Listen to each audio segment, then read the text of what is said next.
Hello and welcome to USTS, the Ultimate Sports Training Show.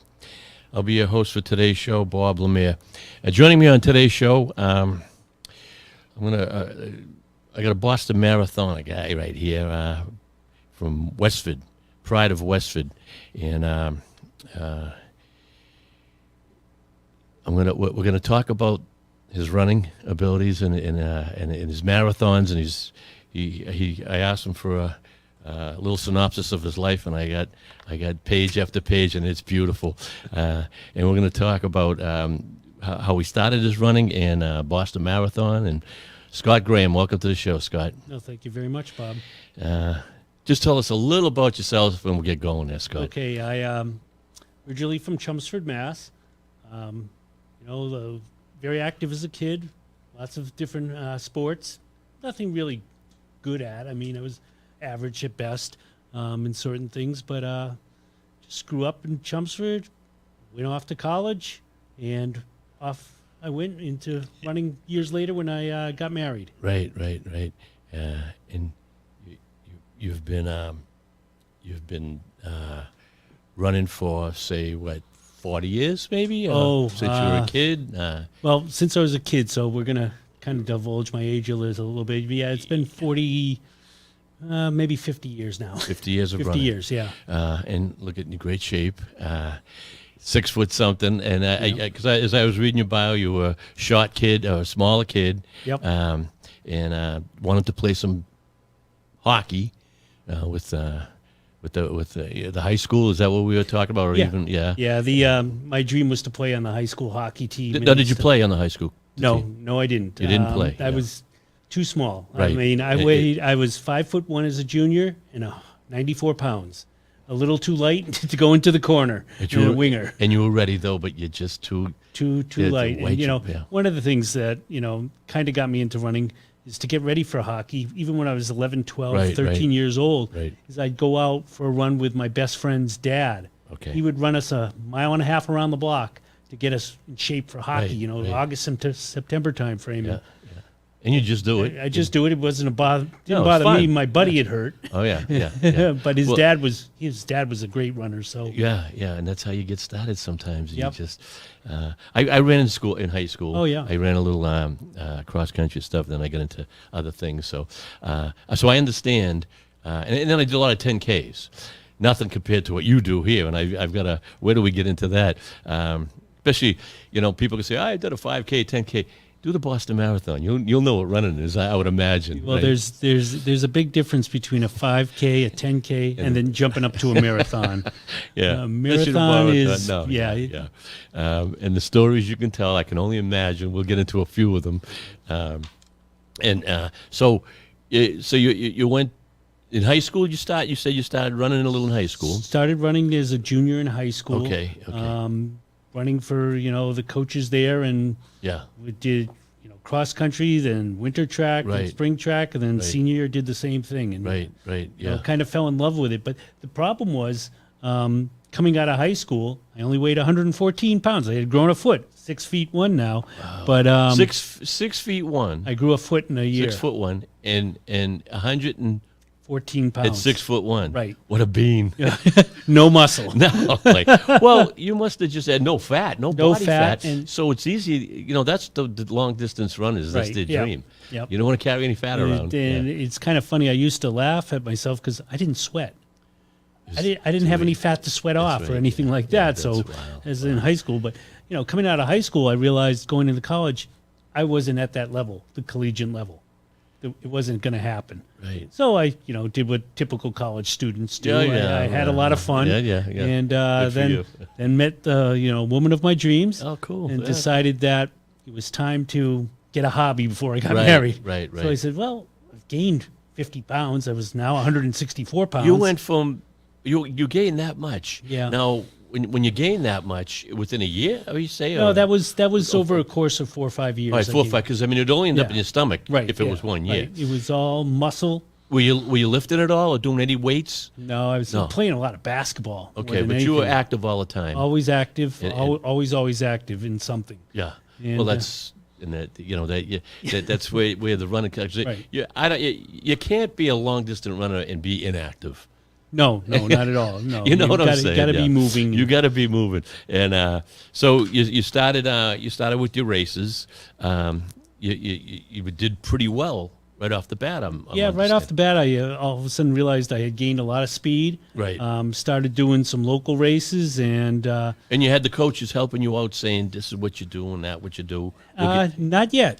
I hadn't done that. I was on my own. All right. Me and a buddy just started running together, and he did okay, where I was up in the front of the pack all the time. Right. So right away I was running really well, and so you knew. So I knew I had had an idea I was getting good. Then I ran. It was the Chelmsford 4th of July race, now called the John Carlson race. It's a big race. They get over 1,000 runners at this thing every year, and it's point to point. Starts over in North Chelmsford, finishes down in the center of town, 2 miles long. And I ran the race. I came in 4th or 5th that year, and a guy who was standing next to my wife, was asking my wife, "Geez, that's your husband? I've never seen him around." And so I came over to my wife, and he starts talking to me and talking up about Greater Lowell Roadrunners. Maybe I should join them because they could help me out. I'm going, and I was just going, I don't know, help me out. I finished 4th or 5th here. I mean, what much more are you going to do? Well, he said, "Why don't you come over to a race over at the Knickerbocker Club in Lowell?" I don't know if you're familiar. I know the Knickerbocker. I'm from Lowell and Drake. Okay, so you know the Knickerbocker. Years. Okay, I know the Knickerbocker, you know the Nick. Okay, yeah. So I went over. Still there, by the way? I believe it is. Yes. Wow. I went over to the Knickerbocker Club, and they had a group of maybe 200-300 people to run this. Yeah. I think it was like a 5-mile race, and I ran it. And I think I came in 10th, and I'm going, that's okay, but not great. And I got beat by a guy who had a bag on his head.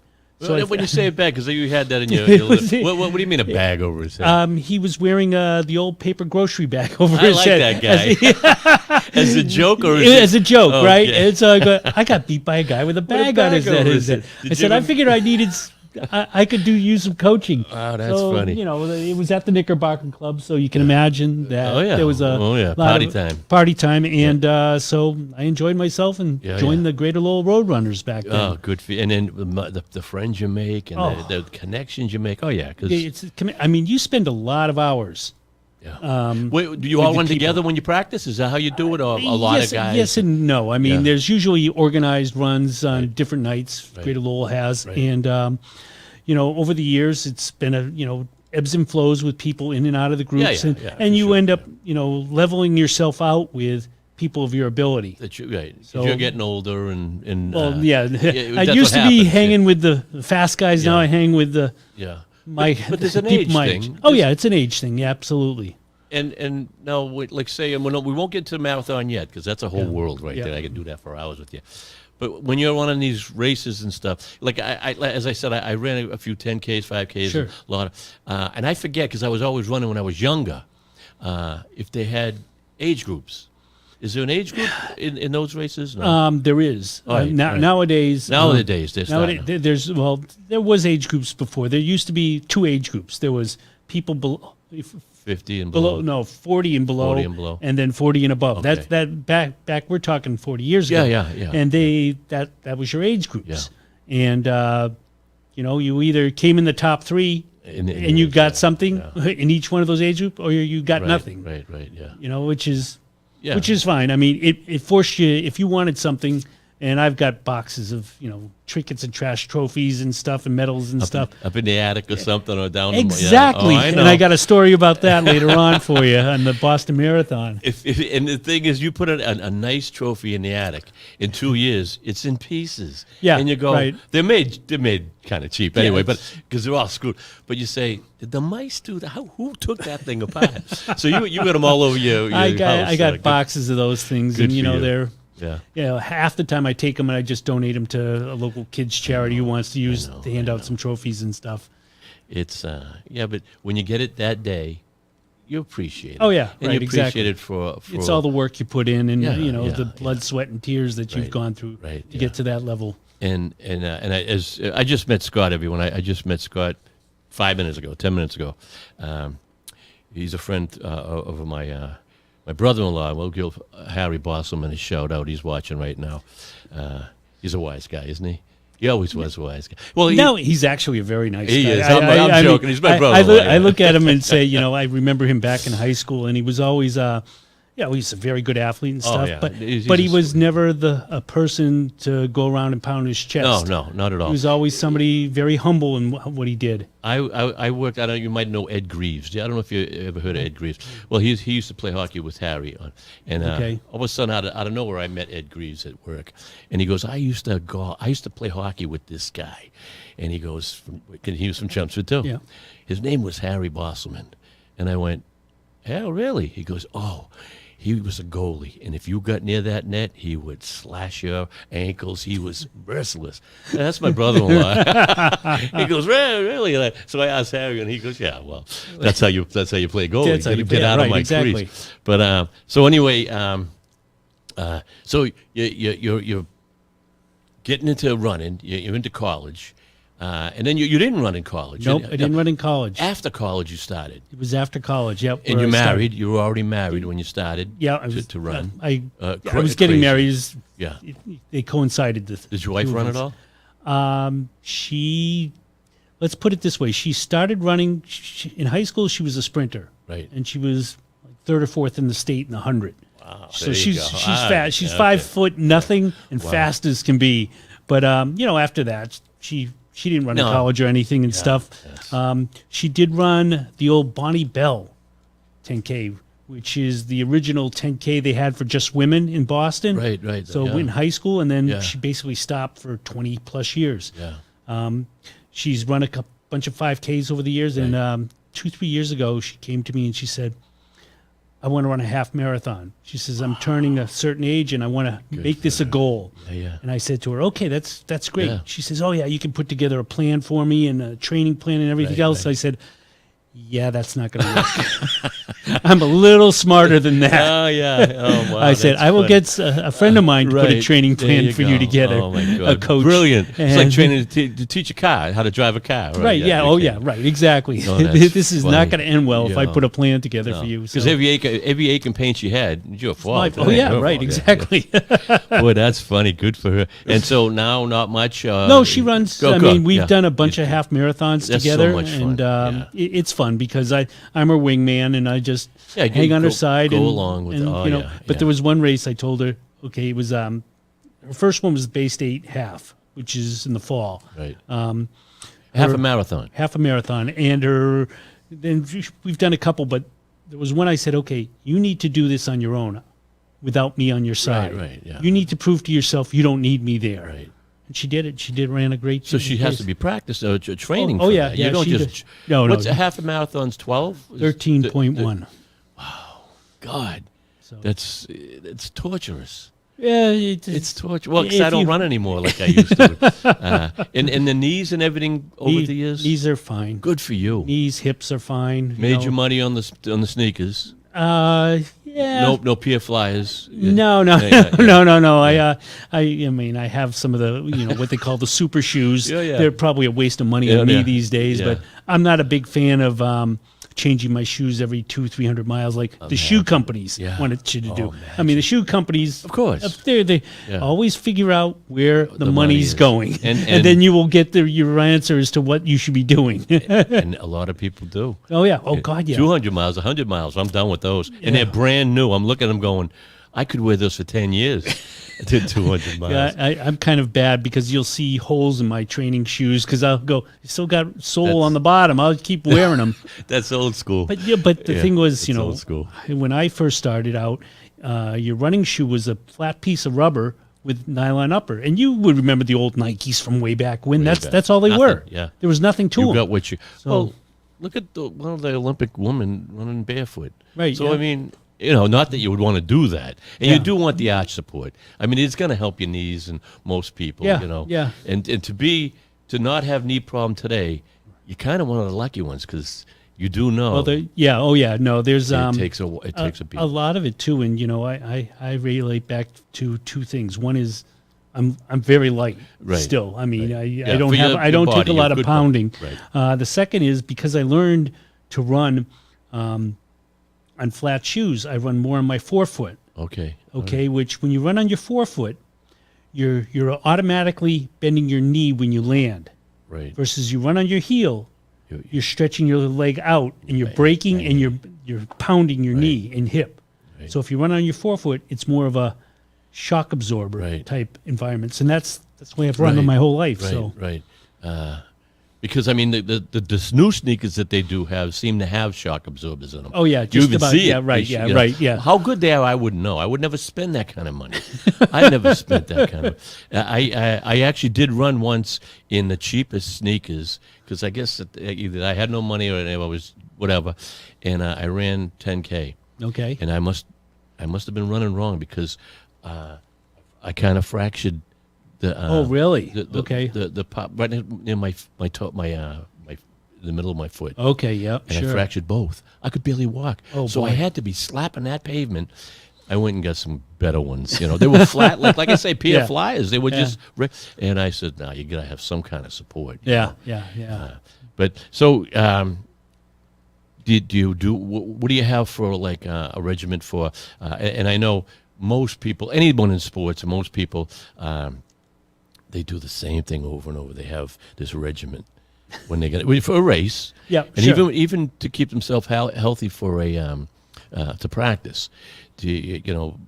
Vitamins and stretching, and there's a whole routine. Yeah, you have that routine. I mean, I have a routine, obviously, going into a race, but I don't prepare like I used to. I mean, it used to be very regimented and everything. And these days, one thing I've always done is I've run how I feel.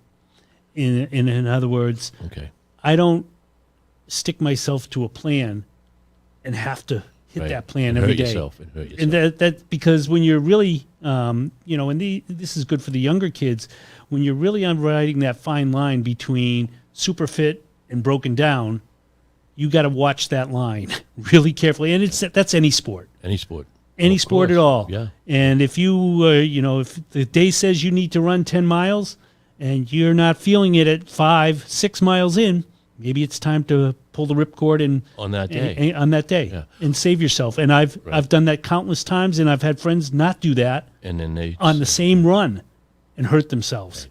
Right. Yeah. So and that's experience too. Yeah. I mean, running your whole life, you say, I've already, because you told me about the time you did a Boston Marathon, and we're going to get into that. Mickey Ward was in the hotel, and everyone's sick, everyone's dying, and the weather plays a part of it too. Sure. And we'll get into that. For this last one was warm, I heard. Yes, really it was. But like vitamins, what do you do for vitamins? Do you are you a stickler for that? Or? No, I'm not. None at all. No, I just that blows me away. Eat a fairly healthy diet. You gotta eat healthy, right? Eat healthy. I'm not a keto diet person. I'm more of a it's protein, right? A lot of chicken, fish, right? Steak every now and then, yeah. But not too often. Not heavy on carbs, right? And it's funny when you get ready for a marathon. Everyone tells you you got to eat a lot of carbs, right? Carbo load the night before. Well, if your body's not used to that kind of diet, don't change your diet. You should be dying the next day. Right? Yeah, because all of a sudden your body's getting a hit of carbs, which turn into sugar, which turns into a buzz, and you will crash. Right. So you've got to know your body and just work it. Yeah. Work it accordingly. Especially marathons. I mean, it's such a long day and such a long time that your body wants to do this, whether you have to go to the bathroom or whether there's a million things that go on in a marathon. Oh yeah. And now you're fighting with yourself, going, "Oh no, what am I going to do now?" And, right. Exactly. And I bounce around. Yeah, that's fine. Because when a thought comes to me, I don't want to lose it because we're in that. But I'm reading, and you're saying Coke and water, fizz. What's that all about? That's old school, and it's got to be. Okay, so back in the days when Bill Rogers was winning marathons and Frank Shorter and those guys, in fact, the Boston area was the hub for marathon running, without a doubt. Yeah. I mean, all your best runners were here in this area. And now Frank Shorter lives out here. Anyway, he lives on the Cape. But what I found, what they all did was they would take Coca-Cola and cut it 50% with water and defizz it. Defizz it. Just let it sit So all the carbonation comes out of it. Let it go stale. Right? Okay, so you, along the race course, you take that instead of the Gatorades and stuff, and it's, you got to be used to it. Let's put me that way. I'm not telling anybody to go out there and do that today, but you got to practice this stuff. But what happens is you get a quick sugar hit, you get some caffeine, and because it's cut 50% and defizzed, the stomach can handle it. Okay. Because if you drink a Coke straight up while you're running a race, the carbonation and the sugar, everything's going to come back out on you. Yeah, because I didn't know when you say defizz, I'm like, the heck's he saying defizz? But that's just letting it get stale. Let the carbonation come out. What do you put that together the night before? Gallons of it? Because I heard a lot of people were giving it to you. Yeah, I had on the other day I had 5 different stops along the course for people who were giving it to me. That's pretty cool. People I've known for years, and they're out there every year. I just call them and say, "Hey, can you do this for me?" And they always do. They're always there. That's pretty cool. And I've always said nobody runs a marathon alone. Right. Okay. It's after the 12th beer. And then you need a plan, some sort of organized plan to get you there. And there's when a lot you say what practicing or all the training and stuff. And the last part is, and we were just talking about, is a support system. Yeah. And that comes in the form of maybe a club that you belong to, your significant other. They got to be on board. Right. The support, that moral support. Right. Yep. Yeah. Right. And and I've always said this, that running with other people makes you get out there and run. If I say to somebody, "I'll meet you at 6 a.m." and I get up at 5:30 and I'm not feeling it, I'll go. I still got to go because I got Joe waiting for me at 6 o'clock. I can't let him down. Right. Oh, I understand. And that peer pressure helps a lot to get you out the door on the days you don't want to go out, especially in New England when it's 15 degrees and snow's blowing sideways. Snow's raining. It doesn't. Yeah, it's never the same. Yeah, right. And then when the sun comes out, it's too hot. Yeah, right. Yeah, right. It's just the swings in New England is horrible. There might be one day that's a good day in New England for you to run, and you got how you run hundreds and hundreds and hundreds of races. Yeah, it's well over 1,000 at this point. You got 5Ks, 5 milers, 10Ks, half marathons. Now, when you do a marathon, a 5K or a 5 mile, people would say that'd be so easy. But you're picking up the pace on that. There's a big difference in intensity. Right. So it's not an easy. 5Ks hurt right away. There you go. Instantaneously, they hurt because you're redlining. Right away, you're going as hard as you can for 5K. It's 3.1 miles. Right. Doesn't sound far. You just going on a sprint it is far. I wouldn't call what I do these days a sprint, but it's. Yeah, but see, now you're a humble guy. You're talking like I used to run, so I understand the pain. Not like that. I never ran in your capacity, but people in any sport think everyone knows or everyone's the same. The whole world.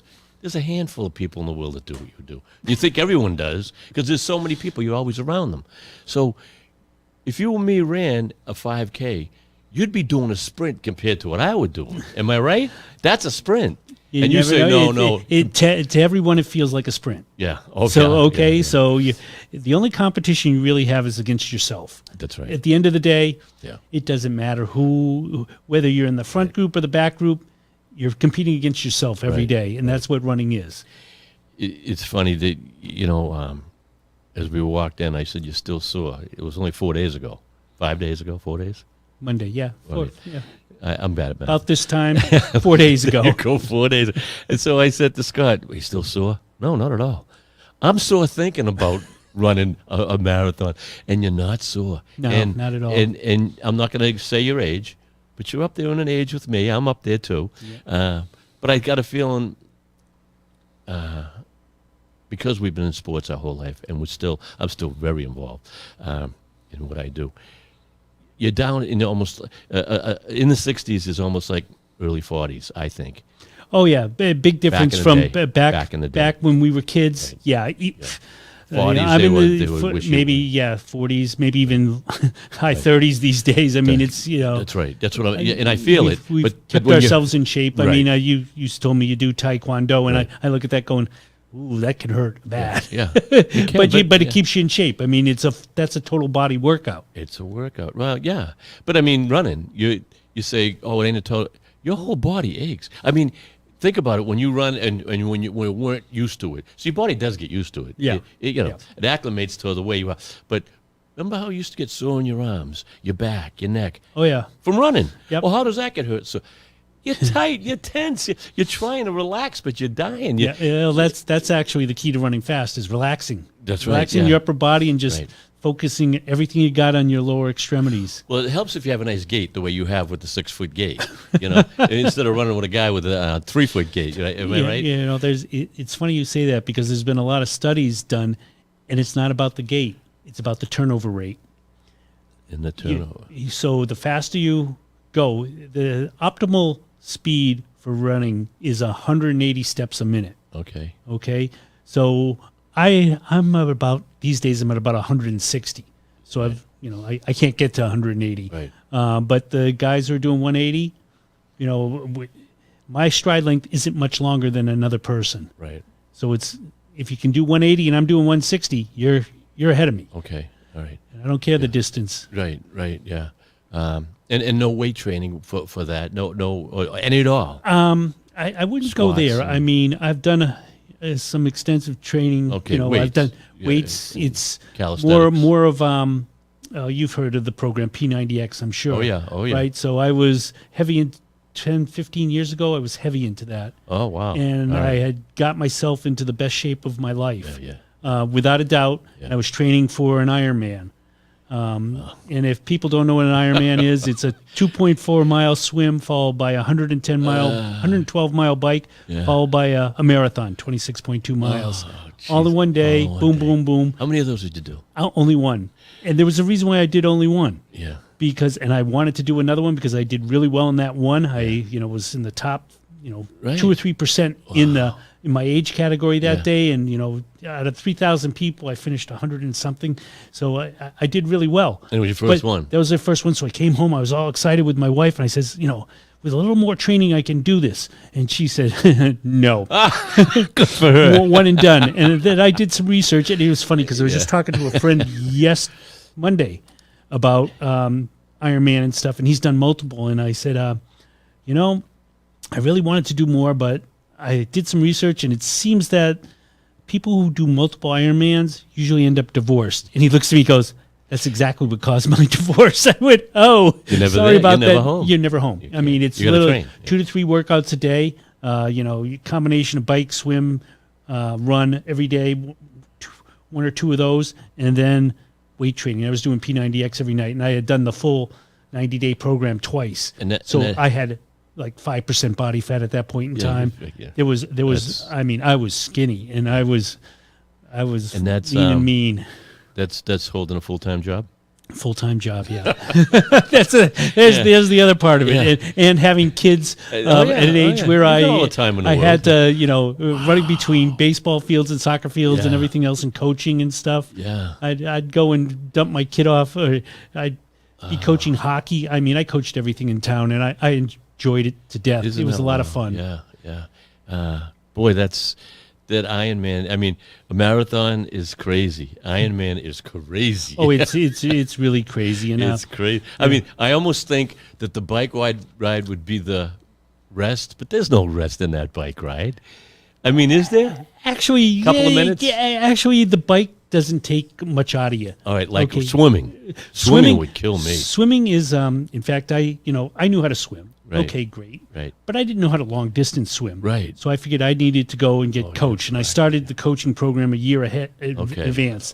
And after 2-3 months, the woman I was working with said to me, Scott, I hear you're a pretty fast runner. I go, yeah, I'm okay, whatever. She goes, your best bet is sinking to the bottom and running like hell. Wow. I struggled with the swim. I really struggled because swimming it's a lot more technique than it is strength. Yeah.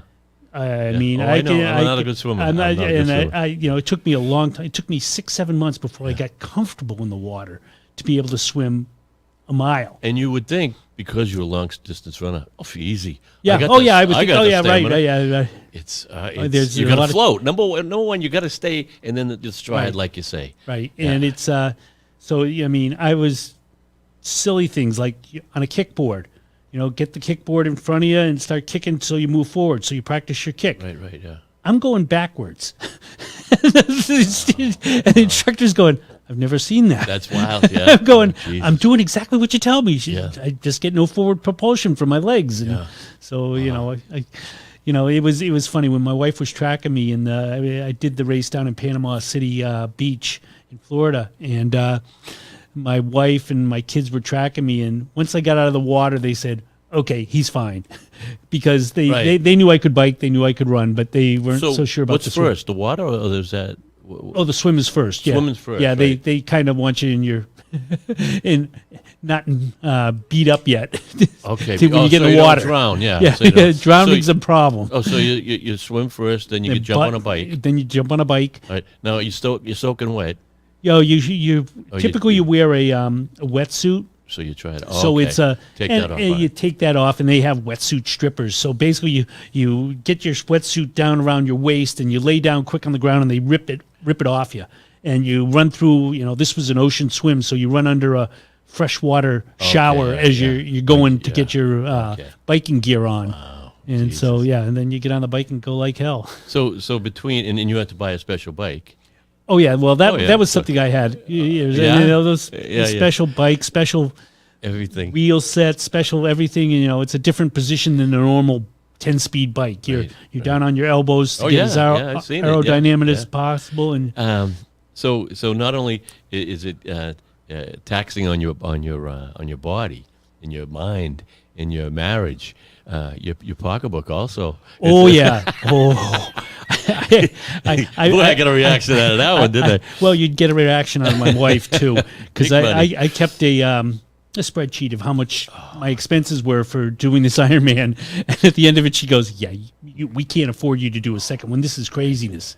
Wow. Yeah, I mean, you look at the cost of doing an Ironman; just the entry fee is insane. Oh, really? Oh, Is that expensive? $700-800. I think it's $1,000 now, maybe. Wow. Yeah, it's Who would expensive. believe? It's very expensive. It's $35 not a poor man's. $35. No, not even close. Big. But But it's prizes expensive. are good too, right? I would imagine. No, Are Only they- for the top guys. And That's it, Yeah, huh? right. Yeah, I mean, Ironman. that's a lot of money. Ironman Corporation is it's a business. Yeah. So they're they a make for-profit business, and Yeah. so they charge what they. And the bikes aren't cheap. Bikes aren't cheap, and you got to have a swimming membership, especially if you live in New England, because you got to train during the winter months, and then you gotta get a hotel when you get down there. hotel, fly your bike down there, or get your Right, bike. so it's big money. Wow. It adds up fast. So once you decided no more Ironman, your missus says, "All right, that's fine. Now I'll run." Yeah, Right? that's little kind of what cheaper. it was. Yeah, It's a little Yeah, and cheaper. I'm a little bit, and you'll find most runners are fairly frugal people. Right, yeah, and well, but back in the day, a race would cost you $1 or $2. That's not the case anymore. A 5K will cost you $35 to $50. Right. It's That's like- that's what I it's thought like- it was. And there's a lot more amenities. What's the these marathon? days. How much does it cost you to get a marathon? Boston was 200 or so. That ain't, I mean, but the first year I did it was $10. I remember. of course. Yeah, you can get the Fenway years ago for $10, $8. $2 was I remember sitting in Yeah, the bleachers as a in the kid. bleachers, that's right, as yeah. a college kid. Wow. Yeah. So look at what's going on. Right, But I yeah. mean, it's all relative with what you make and kind of. Yeah, maybe, right. Maybe. And so it blows me away, no vitamins, because I'm such a vitamin stickler. How about So's my wife, and yeah. she just shakes her head at me all the time. She buys them for me, and I just go, "Stop!" I I'm actually not take gonna too many. I take too many. But and my doctor, like I said, I had a thing this morning, and my doctor's telling me, stop taking calcium. Stop taking. Well, you're taking enough. But I like the V8 juices, even though there's good. Even though there's sugar in them. I Yeah, mean, right, yeah. stuff like that. People go, "Oh, it's too much sugar. You'll gain weight." I ain't gonna gain weight. When you don't If, gain if weight, you're active, you're not going to gain you're not weight. gonna- you need that sugar. You What's need the it. old saying? If the furnace burns hot enough, it'll burn anything. Yeah. And Well, like even yourself, when you're training crazy, or when you were younger, I used to have to drink certain drinks to keep the weight on, yes, I was just going to whittle weight to nothing. I used to work really hard at eating as much as I could Yeah. so I could gain weight Right. because I was so light. Right? Yeah. I used to drink Carnation instant breakfast with every meal. every meal. Oh, really? I liked it. It was chocolatey. Yeah, right, yeah. But it was to gain more weight or to Sure. keep. And I stayed the same weight almost all through high school. And, Oh, wow. Yeah, and even today, I'm even yourself. You're probably only about 5-10 pounds in the. Usually I swing between that. I mean, I would like to, I like to, laugh at the fact that I gained my COVID-19. Oh, did you have COVID? Oh God, yeah. I mean, did, really? I've had it a couple times. In fact, Wow, I really? think I was one of the earlier adopters in the United States because my work has me traveling internationally all the time. there So you go. Yeah. I was plane, in February of plane. 2020. I was, I think it was Denmark, Norway, UK. I was doing a business trip and I came home and I got the sickest I've ever Really? have been. That I was down and out in bed for 2-3 days, and that never happens to me. Wow. And I believe that was, Oh, you don't know for sure. don't know for sure, but it was because there was no test back then. Right. I mean, Oh, this okay. was March is when everything shut down. This was a February trip, Right, so yeah. I Oh yeah, didn't- it happened before it started. yeah, right. Now I just saw something the other day. If you had COVID, there's the long COVID that people get. I don't know if you heard of long COVID. Yeah. It lasts for years. Yeah, yeah. The soreness and the fatigue and blah blah Fatigue blah. and yeah. I still feel my lungs aren't 100% Really? still. Yeah. Yeah. But that's okay. I don't really try to go at high speeds No, anymore. no, right? Yeah. Now, do you do any exercises for your lungs or to expand them and get ready for it? Or is it Not just running? running. Right. That's all it is these days. I mean, it's kind of boring. Well, no. So when you're running, say you're running, and this is for, and we're getting right into this Boston Marathon thing. Just so the kids at home, I mean, you're in your 60s. I won't say your age. I'm 60. I'm pushing 69, so I don't care. Oh, you're old. I'm a You're young kid compared to you. Yeah, you're a kid. But yeah, and they want to know. Well, I'm 25 and I'm tired. I'm 20. They want to know little exercises and stuff like. So if you're running, there is a breathing pattern that you do when you're running. Sure. Oh, absolutely. What do you do? And typically, you just try and stay relaxed. As Talked relaxed about as that. possible. Relaxed as possible. Right. Upper body's got to be relaxed. Right. If you're all tense, And you're going to you slow see down. It. You see people Oh yeah, running. you're going to slow down. Yeah, yeah. The looser you are above from the waist up, the better off you are. And you want to relax your legs too, but Right. go fast. But Right. and just slow breathing. And try to keep a pace. Right. Keep the pace and keep your breathing consistent. Right. You don't want to be Oh, no. and Right, slow yeah. and stuff. You want to keep it consistent because that's the most comfortable way to run. So when someone starts off, they say, "Wow, look, I want to try that." What do you tell them? Start off maybe half a mile. Go to the track. Go around. Go 4 times, run 3 times. 3-4 times, whatever you feel. Easy. Right? Yeah. And do that for a week or two. Yeah. And You might feel like you want to go further. Don't. right. Go a week or two like that. Right. Then elevate it. Yeah. The rule of thumb is never add more than 10% week over week. Right. And so just slowly increase things week over week. And, you don't need to go fast. There's 2 types of running, really. There's, the high-intensity speed work, and then there's the longer distance stuff. High-intensity speed work, you're going fast. And that may be on a track or something like that, Right. doing 800s or Right. 440s or whatever. I'm showing my age. I'm 440. I'm thinking yards versus yeah. meters, Yeah, right? yeah. But anyways, and then when you're doing long runs, that's for just endurance. Right. Don't do speed during long runs. It's time on your feet you're trying to do and get your body used to being out for extended periods of time. Right. And get your muscles used to the longevity. Right, exactly. Yeah. So you really keep hydrated. You must be. I'm a maniac with hydration, and I told my doctor yesterday. I had a physical yesterday, as I said, and I says, I go to the bathroom a lot. She goes, they go, do you drink a lot of fluid? I go, yeah. Well, where do you want it to go? They say, all right? And I'm up to about 200 ounces a day. Wow. Well, you do drink a lot. No, that's It's a gallon and a half. with my fruits. Okay. And I drink coffee in the morning. Okay. Then I drink all that, and a couple of light beers at night. All right, I got a routine. You got to have a routine. Right. But with the fruits and vegetables, there's a lot Okay. of water in that. Yeah. So I'm thinking between 170 to 200 is a normal day. That's a lot of fluid. That's a lot. That's a lot more. But I than mean, what drink. about yourself? Do you Probably a gallon a day. So 128 ounces. right? You're watching your intake. You make sure you do it. Oh yeah, absolutely. And your electrolytes. Now, do you work anything on electrolytes, or you just don't care about that? That's so. Actually, I not too long ago, I started working on the electrolytes a lot more with Nun tablets. I don't know if you're familiar with those. I've heard them never take them. Yeah, that's. I mean, it's just yeah. a lot of electrolytes and Right. stuff. You put it in a 16-ounce water, and Right. it's a tablet. It dissolves, and Okay. it gives you a lot of the sodium Magnesium and the sodium. And because they're telling me like a bottle of water like this. Yep. Just drop a pinch of salt. Yeah, that's the other way. I now mean, you get your- now you're going old school on me, because a lot of people at the start of a marathon, the old guys, they'll take a little salt packet from McDonald's, put it in their hand, lick it. Okay, I got my sodium at least for the first Old half school, of marathon. Yeah, old school. You're not gonna. And now with the I'll drink a Powerade and all these aids and stuff. They're good, but I mean there is sugar in them. There's dyes and color. I mean, I'm not a big Gatorade or Powerade fan. I just they just don't sit well with me. I know that at one point, for something happened, and I was really tired. I must have did something the day before, crazy. And I'm in the house and I'm dying. And my wife goes, "Here, try this." It was some electrolytes, Pedialyte or whatever it was. Okay, yeah. And within a half hour after drinking it, I felt like $1 million.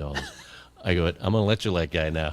Yeah. So, and kids don't understand that. If they only just drink water, yeah, they're only drinking water. Right. But that can actually flush out all your electrolytes. There you go. Right. So, and that's a problem, because there is a condition. If you drink too much water during a marathon, you can go, instead of hypothermia, you're getting, I don't remember exactly what it's called, but it basically flushes all the sodium out of you, and now you're in trouble again. You're in trouble. Right. Yeah. So little salt or the tablets. What was the tablet you said again? Nun, Nuun.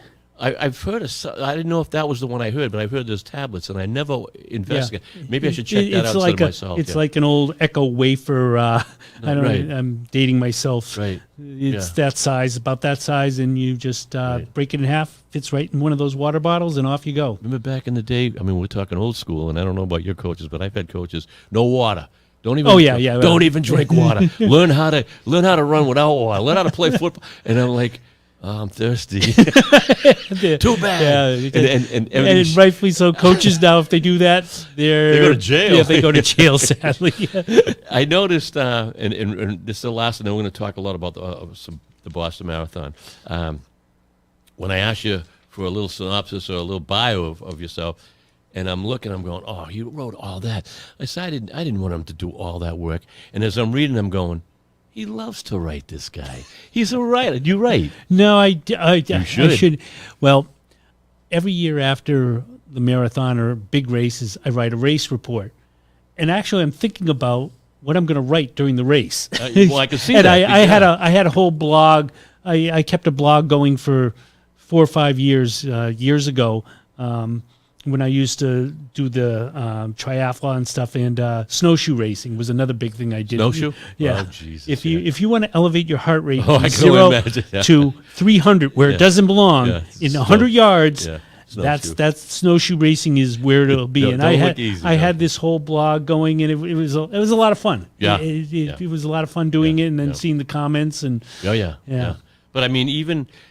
Because as I read a lot of the stuff you had, and you even had the what you felt in each part of the race. Yes, you looked at my race report. Yes. Your race report. Yeah. Is that you remembering, or you talking as you're running? No, I just remember. You remember. Oh, at every point. Yeah. That's a good memory. You got a good memory. Holy Jesus! I had a lot of time to think about it during the race. Yeah. You and everyone. I mean, I read a lot of your stuff that you gave me and what was on the phone that Harry gave me, and I said, this guy's a good writer. You should write. You should look into and send your stuff to newspapers that you'll do after races. You'll do a little blog or whatever it is that they call it, and write for the newspaper, because you do have a good talent for writing. And I always look at it as, this is what every runner's thinking during a race. Yeah. Typically, I mean, it's why am I out here? What am I doing this again for? I mean, okay, I'm only a mile in and I'm already melting. Yeah. What the heck's going on here? So you say that melting. So this marathon was warm. It was warm for us New Englanders. I look back, and I don't keep a log, but I don't know if you're familiar with Strava, which keeps track of all the miles you run. Right. My watch links up to Strava, It'll tell me what the temperature was the days I ran based on where I was located and stuff. And I didn't run in anything over 40 degrees for the last, 3-4 months. Right. And I'm not running 100 miles a week anymore. Right. But I'm looking back going, oh my God, 40 degrees every day or colder. And I'm going, this race hit 75. That's a 35-degree swing. That was 75 degrees. My body did not acclimate well to a 35-degree swing in temperature. Most people weren't. I was watching people just drop like there was people dropping all over the place. Wow. It was. Yeah. The further back you got, like where I was, there was lots of people dropping. It was getting a little scary. Yeah. They know they had over, I believe it was close to over 1,000 people didn't finish the race who started. So. Wow. But it's not as bad as there was one year back in 2012, which was much worse. It hit 95, and then you think they might cancel, but you don't cancel that. You're on for the you're on. Yeah, you're on. You don't. There's a lot of financial commitment from a lot of people to make these things happen. You're right down the street. You could walk there. You're from Westford. Yeah, right, exactly. Chelmsford, a little Chelmsfordonian or a Chelmsfordite, whatever you guys. Chelmsfordite, yeah. Chelmsfordite, I literally live 100 yards from the Chelmsford line, so I didn't go far. You didn't go far. Westford, nice little towns. Westford yeah. I've been in Lowell and Drake my whole life, so I love the surrounding community. Oh yeah. You meet so many nice people and stuff, and but believe me, you should either that or write your own bio of your life, and it's interesting because you have a way of talking or a way of putting it on paper. So I do get a lot of comments from people. I look forward to your race report every year because it's so humorous. Because that's what I'm saying. It's funny. And I can tell that you're relaxed writing. You when you write it, you relax with it. It's just whatever in your head, you're writing it down, and. You never know. Be a sports writer for the Boston Marathon down on shout out to Boston Herald. Come on, check this guy out. Well, and so they've got enough good writers. So now when you ran in this marathon, you're in an age group of what's the age group? I'm in I'm giving them away 65 to 69 age group. You're 65 and you look like 45, so don't worry about that. I mean that's kind of good for you, right? I mean, now it narrows it right down. Oh yeah, it does. It does. It's but there's a lot of good. Oh, I know that 65 to 69 runners. How's the oldest one? Who's the oldest man there? The oldest guy I think was 80 something, 85. I think. And he finished. Yeah, he did. That's amazing. I mean, so you're a kid. You're a kid when I was your age. Am I right? Oh yeah. We've got a guy in our club.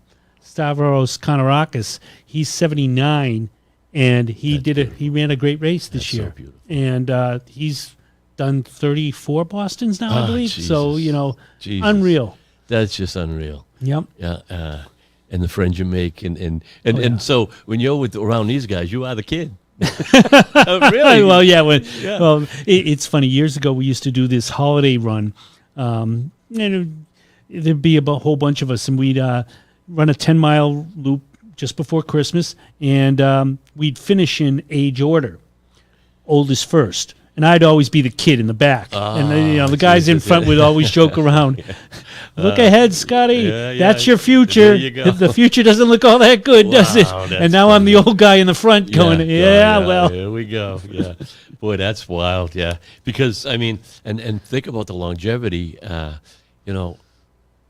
I see guys, 40s, I'm sore, my knees are sore. You got a guy in his 80s running marathons. Yeah, I know. It's amazing. Is it up here, or is it body makeup, or just bad, or you're just not doing what you should do? You're more than likely doing you're not doing what you should be doing to keep your body healthy. Training and running a marathon can destroy your body. Oh, absolutely. Yeah, people don't think that. You'll be in the greatest shape. It'll just your lungs and your heart might be good, but your joints and right, and that's why I said I always train by how I feel, right, and that's what's given me my longevity, right. I believe. Okay, you're smart about it. That's what I'm saying. You could write your own book on strategies for longevity and for running marathons. You could do it, and you've got the sense of humor, and all you get thousands of stories. We could tap on it for hours right now. And just write them down because you're a prolific writer. I really enjoyed what I read, and I got to get you back on the show down the road too because this is going fast.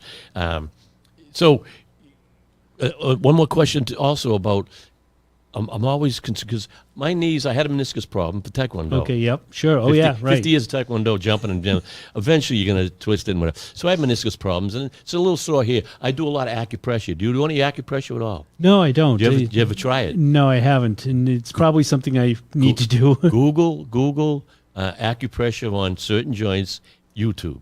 Okay. Right? And YouTube will have thousands of them, and you'll have people from China and ancient, and it does work. Okay. Because when my knee's bothering me from working out or walking a lot, there's a spot right here in my arm. And when I press that spot in 30 seconds, that pain is gone. From the knee? On the knee. The opposite arm. Okay, all right. On the all knee. right. Wow, the that's, knee, yeah. And so that's all it's like acupressure. okay. Acupressure instead of acupuncture. You're doing it yourself with your thumb. But what it does is it stimulates pituitary gland and in your brain and goes through your body. And I'm not a doctor. And then that hits a certain area. Just like acupuncture. Yep, sure. So that's something you want to check out. Okay, yeah, I will. Oh, my knee's sore. Check it out. Certain areas. There's a bunch of areas. I like the one on my arm. Any kind of oils or anything that you take, like olive oil, or you don't do it. You are old school. No, I don't. And look at, because I try to do every different remedy in the world to make myself, and guys like yourself say, I'm old school. Real old school. But you must have a really good diet. You have to have a good diet, in one way or another. You must be eating the right things. I just eat how I feel. I mean, I don't do anything crazy. Yeah, I mean, I'm not going to sit there and eat a 32-ounce steak every night. No, I mean, I'm going to. That ain't going to help you. That'll kill you. You know, my wife is very healthy meal, preparer, and we prepare stuff together and stuff. We do a lot of stir fries and stuff like that. A lot of vegetables. A lot of vegetables. Yeah, a lot of vegetables and protein added to it. So it's. You do any specific protein drinks or anything, or just no, not recently. I used to do a lot of protein drinks with protein whey powder, and then I'd add raw eggs, and then I'd add Rocky, then bananas and ice and stuff. So you did. Oh yeah, I used to do all that stuff. Yeah, absolutely. And it helped you stay. You know what I'm saying? Yeah. Yep. Because I mean, I don't eat red meat hardly at all anymore like I used to. I don't eat it. I eat a lot of chicken, a lot of fish, a lot of fruits and vegetables, and I feel a difference. If I have a steak now, it's going to be in my stomach for an hour. I don't sleep at night when I eat a steak. No. I know that it's not going to end well at night. I mean, it tastes so good going down, but I know I'm going to suffer. The same thing with McDonald's. Oh, it's so good, and all of a sudden I'm walking around going, it's like I got lead. Like I ate lead for hours. But you get a hankering for a you gotta. four McDonald's cheeseburgers with a large fry and a Coke, and you go, it tastes so good going down, but boy, does it hurt later on. It hurt. It actually does hurt. Yes, it does. And if you had it all the time, you wouldn't notice it. Right. But when you don't have it and then you do it, your stomach goes, "What'd you just do?" And your brain and your taste buds go, "Oh, we were having fun." I don't know about you. Yeah, right, exactly. I remember, and I don't know if you have any stories. I remember, and I used to do a few 10Ks a year. West End, the East End Club. East End Club, absolutely. I used to do all the 10K at the East End Club. That was always the hottest race of the year. Always, yeah. It was always in the 90s. Yeah. There'd be people out with hoses all over Lowell. Up into, Drake it there, and it would be, I did very well in that race a couple times. And in fact, there's a picture of me running that race, and I'm in the lead with a group of other Greater Lowell people. And that picture ended up being used as the front of a race shirt years later. It was a great photo of I used Greater to do Lowell. the shirts for I owned a print shop. Okay, yeah. We used to do all East End Clubs. That's why I used to run with them. Okay. But I ran anyway, but I used to, Bob, you're going to run? For sure I'll run. And I remember one night, I went out and partied the night before. And one beer led to another. And I'm getting up early in the morning and running this race. Yeah. And I used to run hard because I had friends and students that I would run against. And I ran it, and I'd never have been in such pain and misery in my life, and my head was pounding, and like you say, it was hot. East End's always hot. It was always the hottest. I mean, it's in the middle of summer, wasn't it? Every pub in Lowell used to have a 5-mile race. Yeah, every one of them. All of them. Yeah. But East End was always the hot one. I mean, the season would always open up with the Heinz race, which was the old Heinz pub Oh, yeah. over by the end of the Einstein's connector. Tavern, yeah, right, yeah. And then it was the Copper Kettle, and then Oh, there was all the different pubs in Well, think of downtown the Lowell money had that them. they got after the race. I mean, it's party time. Oh God, yeah. After I mean, a race, it's party time. they would cover all their fixed costs for the year with that one race, and everything else became a variable, profit for them the rest of the year. Oh yeah, yeah.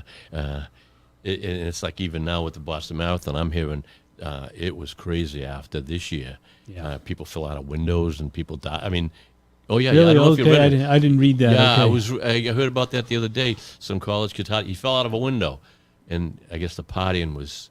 It's young kids, though. Yeah, You right. know, Yeah, you, You go home and you have your ice cream. And Yes, with I your, do. With your grandchildren. I read that in your bio here. I know what's going on. So what do you think? Next year, you're back on the track? And Oh, yeah. I mean... any 10Ks or 5Ks in between? Or? I've got a couple things lined up over the next couple months. I have I'm running a marathon in 2 weeks up in... Another marathon? Yeah. Well, it's with my son. How should I say? I'll be on the same course as my son. My son, he's trying to get a qualifying time for Boston. So Nice. he's running something called the Revel White Mountains Marathon, which starts up on the Kangamangas Highway and finishes down in Conway. So it's a downhill course. But he ran a qualifier in New York last fall, but it's only qualified by 2 minutes and 17 seconds. Right. And you needed a qualifier by 5 minutes and 30 seconds. So he says, that's not good enough in New York, so he's going up there. So I'm going to run that with him cool. That's at the nice. same day. That's so bonding. good. Nice bond. Yeah.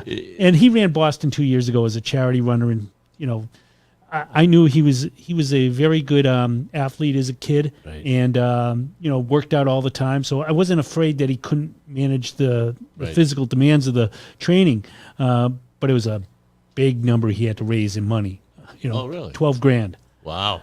He raised 18. God Jesus. bless him. I Good was man. more worried God about bless him, him man. making that. Yeah.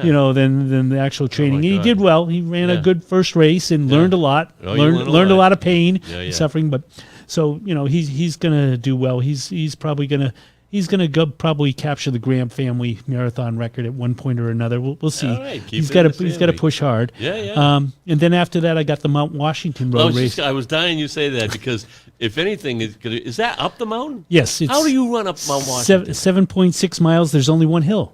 What's so hard about it? It's It's the auto road. Yes. it's the road. They shut it down. Yes, they do. That's dangerous. You fall over. There's no. There are some points in that on that road that the edge is not a good place to go. So what if you faint? You're gone. It's like you're driving your car up there. If your car blows a tire, you could be gone. The whole Yeah, family. right. You could. Wow. Yeah. So that's probably the hardest race I've ever run in my life because the sheer amount of pain and suffering. only up. It's only up. It never gives you you keep thinking, okay, this road's got to give me something back. Somewhere I've got to have a point of relaxation. Nothing. There's no relaxation in that race. It just goes up. And It's Heartbreak Hill for how long? The whole thing. oh, it's much steeper than Heartbreak Hill. No, I'm just saying, as Yeah. bad as Heartbreak Hill is, Oh, that's your whole, from the beginning to the end. Right. How many miles is that? It's 7.6 miles up the mountain, and straight up the mountain. there's a gentleman from Lowell who had won it 7 times. A guy named Bob Hodge. When I ran track in Lowell High, Yeah, Bob he was the man. He was the man because he's about 70 now. No, he's 69. He's 69. Yes. So you know Bob. I know Bob very well. Oh, gee, he was the man, and there was a kid Buckley from Chelmsford, who him Yep. and Okay. Buckley, when Okay, they yep. were running long distance, Yep.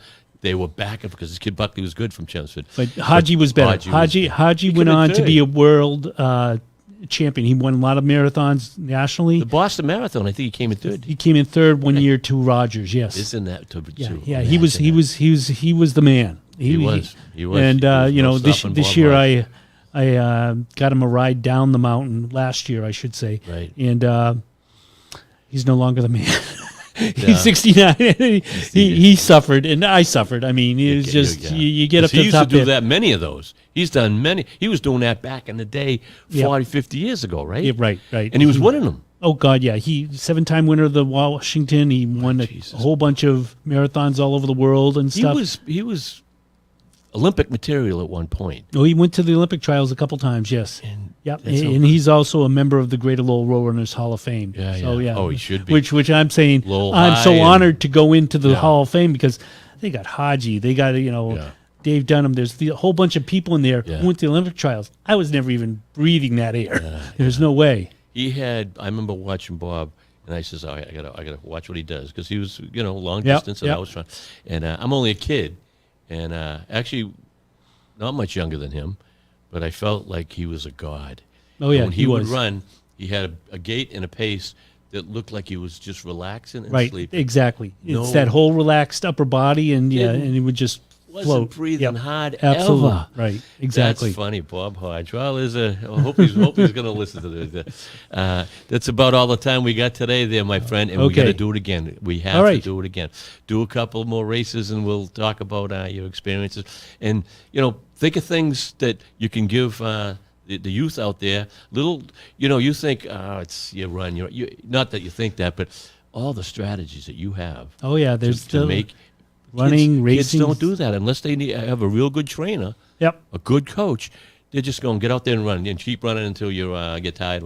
No, absolutely not. And that's why that's old school, right? Well, joining a running club helps because Greater Lowell taught me how to run, train, race, and have fun with it. Yeah, have fun. Because you have fun with it, you come back. Right, and that's the key. Yeah. Well, you must have had some crazy parties after the. Oh yes.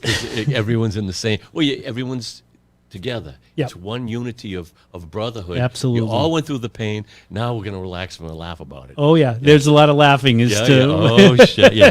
Another beer. Another round for this group. If you went to the East End Club race, you saw a lot of fun. Yeah, because it would be outside. They'd be selling the beers outside. Oh yes. And it's such a small little area. The little block that they had there, it would be packed. It would be a block party. Oh my god! And I grew up in that. I grew up right down the street from the East End Club. Okay. I was in Lowell, on Coburn Street, Centerville area. Yep. I knew everyone there. Okay. I knew the whole East End Club, everyone. Even today I do. And we used to do all their shirts. We used to do a lot of running shirts. Okay, Me sure. and my buddy Bob Kowalczyk, Bob's Tees, and boy. Made a lot of money on every race, but then I had to run in every race, which was cool. I liked it. Right, yeah. There's my shirt. There's and thanks a lot, Scott. I really appreciate it. Thank you. I enjoyed this. I do hope you come back. Anybody, this is on YouTube. You can catch it on YouTube. Just Bob Lemire, USTS, drakettv.org. All right. It's on all Comcast, Spotify, almost all your podcasts. Merrimack Valley Public Radio will be airing this. I don't know what their schedules are for this, but whenever they do. So it's around. Anybody want to catch it, you can catch this interview, and we'll do it again. And as I said, maybe next time you do my Taekwondo show, and hey, just show different aspects of how we train and how we stretch, because we didn't even get into the stretching. Oh yeah, that's a whole other world. That's a whole art form, without a doubt. A whole art form to make sure that you don't. So, right, Scott, thank you so much. Thank you. I really appreciate it. Thank you. Hope you enjoyed the show. Till next time, train hard and have fun.